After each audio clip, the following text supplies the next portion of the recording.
Joulukuu and welcome to Watch Me Scrap in Affinity Studio. I'm one of the pollies at the Lilypad Gallery and Forum, and we have our annual month of challenges this month, and we have a new challenge every day, and if you do all of them you can be entered in to win a prize, and you have until the end of the month. Today's challenge by Sheri is to fill an envelope with joy, and she has created this envelope template for us, which I'm going to use. I've had some requests for a tutorial on shadows, so I'm going to use this opportunity to show you some step-by-steps on using various drop shadows in digital scrapbooking. So let's start with the template that I have imported, and this is what it looks like imported. I'm in the Vector Studio, which is where I prefer to be for most of the digital scrapbooking stuff, because that's where most of the tools are, but there are some which I will switch to other studios for.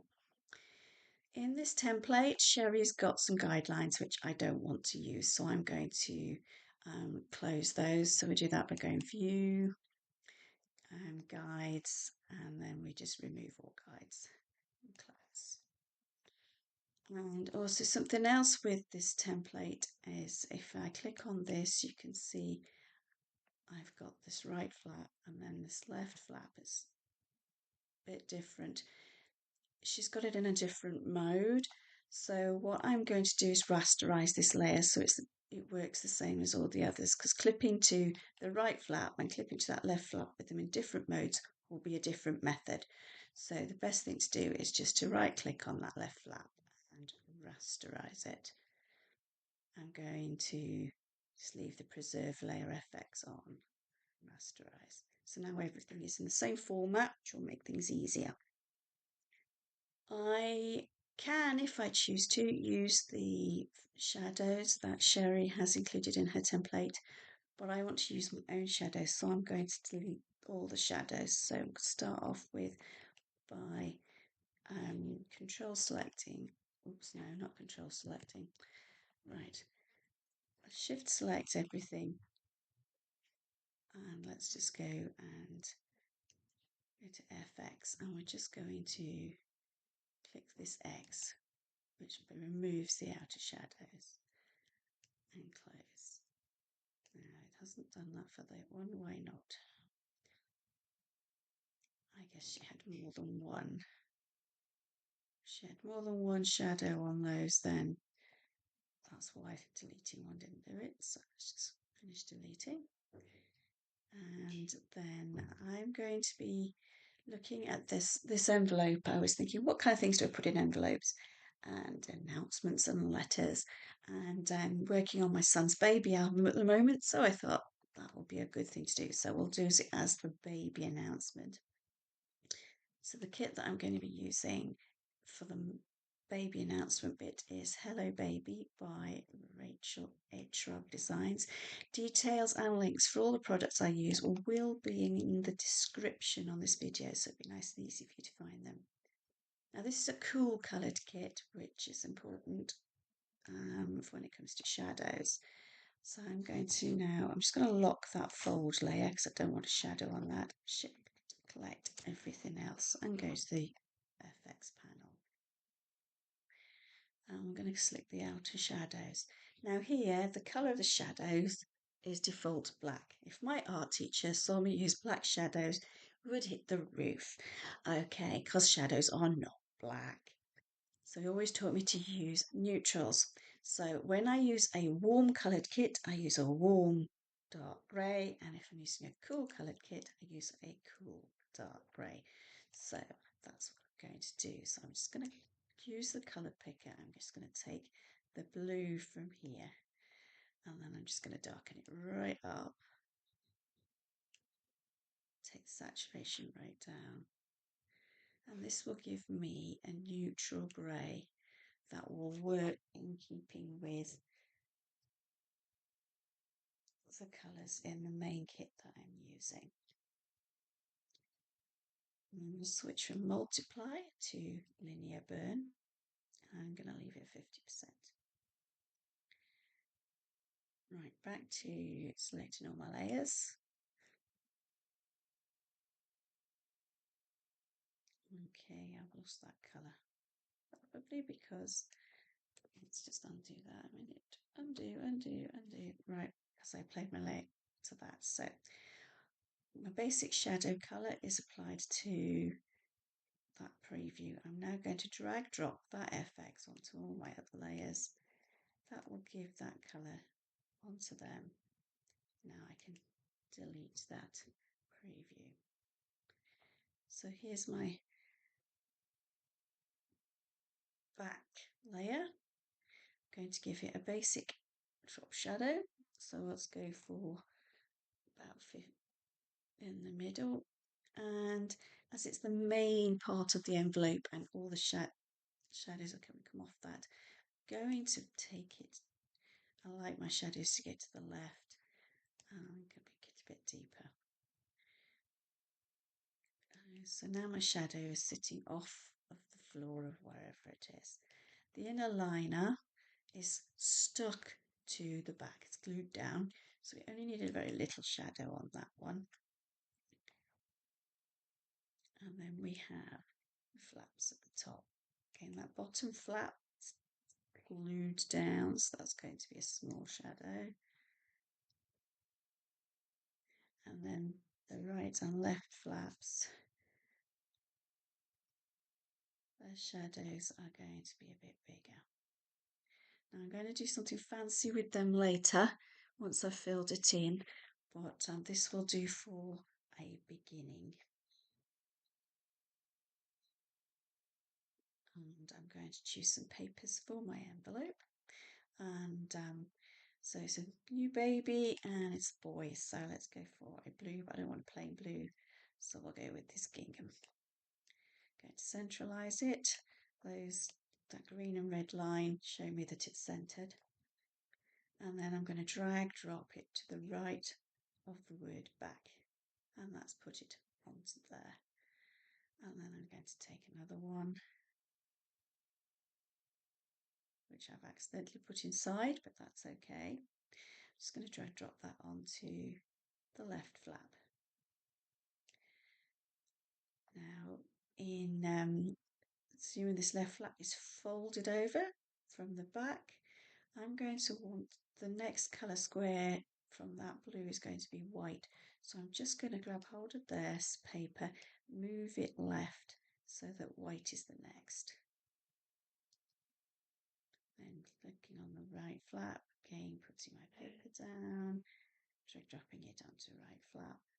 And here we've got white on the edge, so the edge part of that needs to be moved across so that it's blue. On the bottom flap.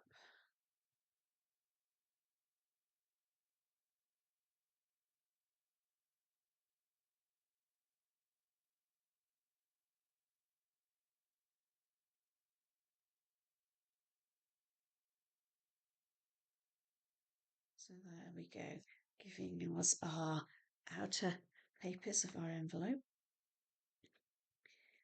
And for the time being, while I'm stuffing my envelope, I'm going to group those top three flaps. That's Control G. And that means that I've got less layers in here to look at while I'm working. So the inner layer, I could leave it white, but I'm going to make it. So drop my blue into the liner. Then I'm going to get that to unlock that fold and join those three back layers together. And let's just lock them so that we aren't accidentally moving them. So in this kit, the reason I chose it, it's got some tags, and one of these tags has space on it for name, date of birth, place of birth, and weight, which is good for a birth announcement. So let's pop that on here. And I'm going to fill it in later. I'm not going to give those details online for obvious reasons. Now this tag, I think pop it here for now and give it a bit of an angle. But I need space to fill it in, so probably about there. And I'm going to copy the drop shadow from one of the flaps.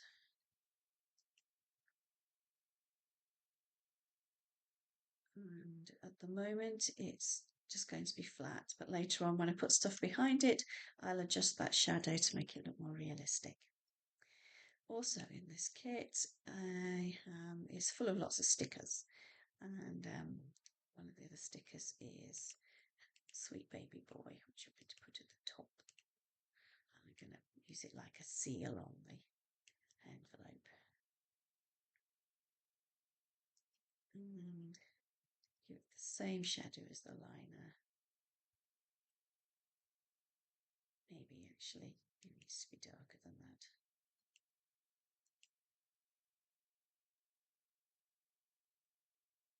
Let's just save. And now 4 things to put into my pocket. And I have some cute little animal elements that I found in Woodland Friends kits by Jensen. And she has 2, Woodland Friends 1 and Woodland Friends 2. And from the Woodland Friends 2 kit, I'm going to take this cute little felty reindeer and put him in here. A little bit smaller, and he's going to sort of sit there. Looks like I just want to still see the words. Sort of look at the world, and he's sort of sticking out there, peeking out the envelope and welcoming the sweet little boy. Let's copy that shadow over and then make some adjustments. So he's kept sticking out to the right of the envelope there, so I'm going to have my shadow coming offset to the right.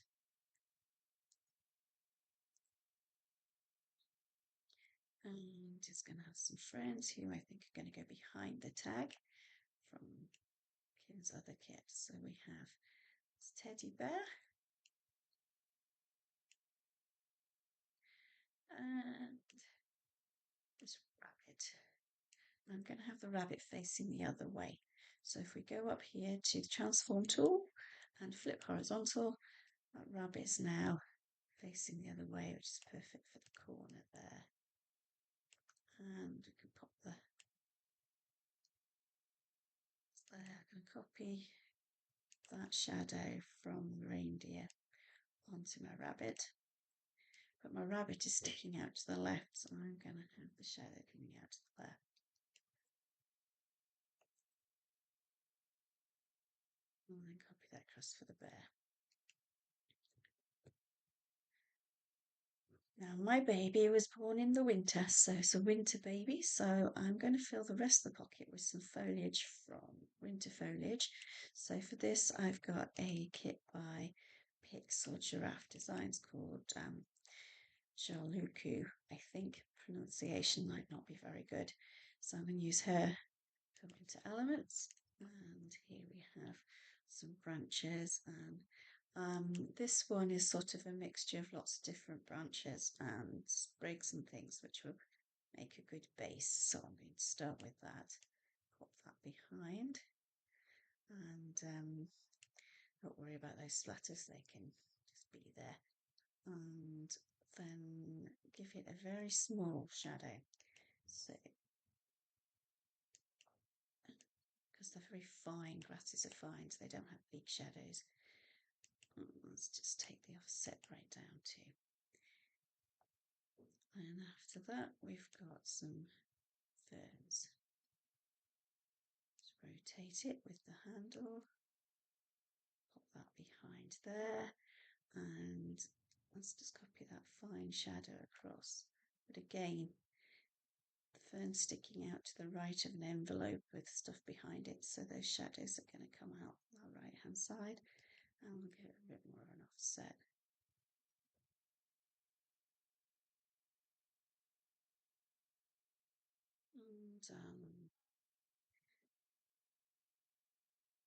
what else have we got in here?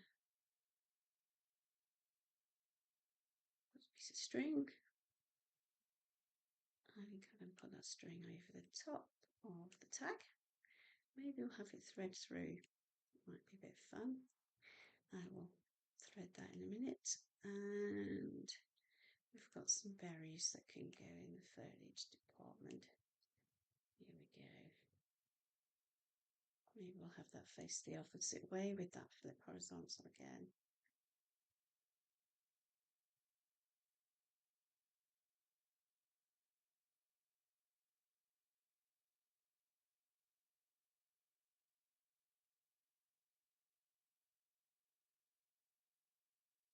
So let's go back to threading this. So if we just zoom in a bit.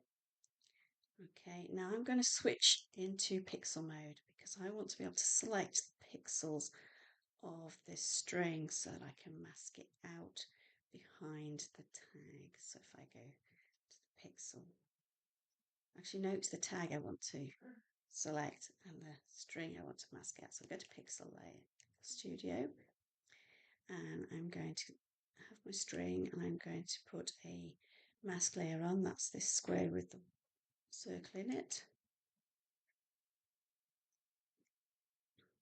And then I'm going to go to the tag and I'm going to go Pixel Selection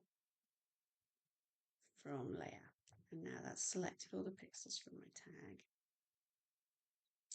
Let's make this bigger so that it's easier to see what I'm doing.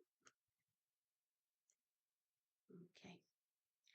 Now selecting the mask layer on that string and going to brushes.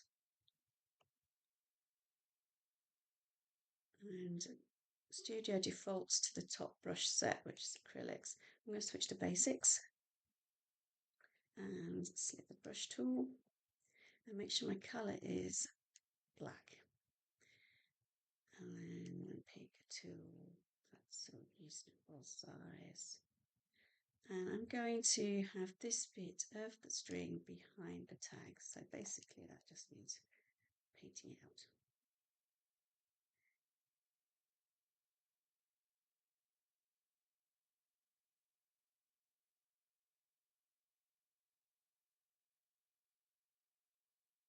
And now I can deselect with Control D and just to make sure that they don't get separated. When I move things about, I'm going to group that tag and that string together. Now my string doesn't have a shadow yet, so let's give it one. So it's string, so it's going to be fairly thin. And we'll have it going down.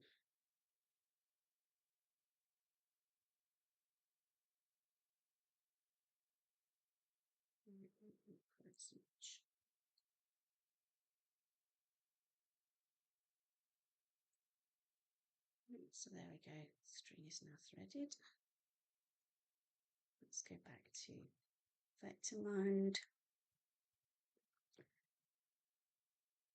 And I think looking at this, my tag's quite tiny compared to the rest of the design. So I'm going to just lock that tag group, unlock my envelope, select all, and then with the shift key pushed down, I'm going to just resize all the rest of the elements so that they're a bit more proportional to the tag. Now ungrouping the tag, selecting everything, I'm just going to put that there, and just for fun, I'm going to make it slightly angled. Now all I need is a background paper. And I'm going to go back to the Hello Baby kit, paper pack there, and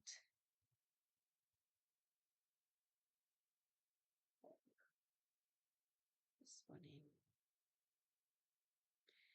So now that I've got everything I want on my page, let's go back to these shadows.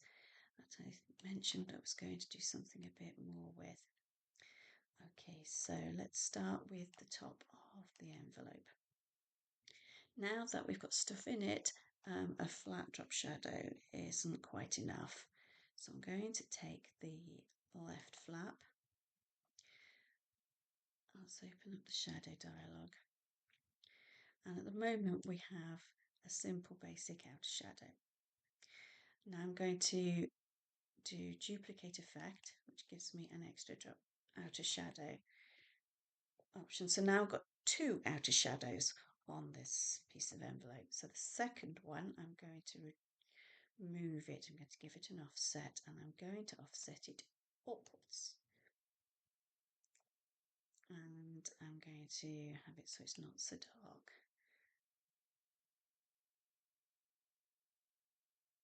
Just so that it lifts that top edge like it's like being bent up a little bit over the top of the items. And then we'll do the same thing with the right flap. So this time I'm going to have the offset come up and to the left, and again reducing that opacity a bit.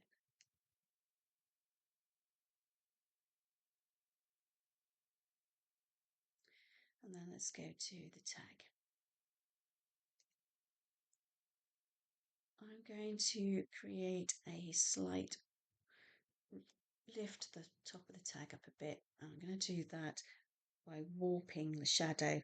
So I need to create a separated shadow layer for that. And the way to do that is to duplicate my tag. And then I'm going to take that bottom tag, open the special effects box, and I am going to just make a nice big shadow with an offset to the right. And that's going to be my main shadow, which I'm going to adjust. First thing I want to do is to turn it into a shadow only layer.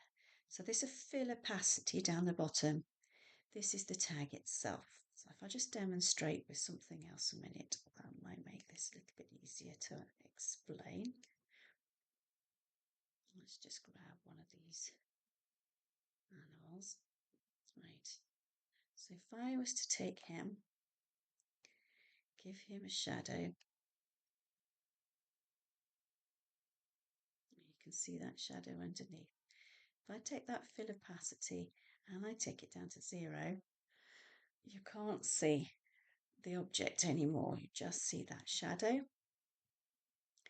So that's shadows in separate layer. Now this box here, fill knocks out shadow. So here the shadow is knocked out by the fill. If I uncheck that, the fill doesn't block the shadow. So now I have a separate shadow layer. So let's just delete that and go back to my tag. So I'm going to do uncheck fill knocks out shadow, and I'm going to delete the fill opacity all the way down to 0. So now I have a separate tag layer shadow. And I'm going to rotate it slightly and bring it up and over. So here I've got a more advanced drop shadow to give more depth to my tag. But I want to do it so it's warped slightly. So for warping, I need to go to the filters. Now this is a live filter, so it's fully editable. And I'm going to go for mesh warp. And now I'm going to add an extra node. And I want that extra node there. And there. So if I pull this in here, this in here, I can just change the angle and shape of that. corner of the shadow, and I can do the same over here. I'm just going to pull it so that it's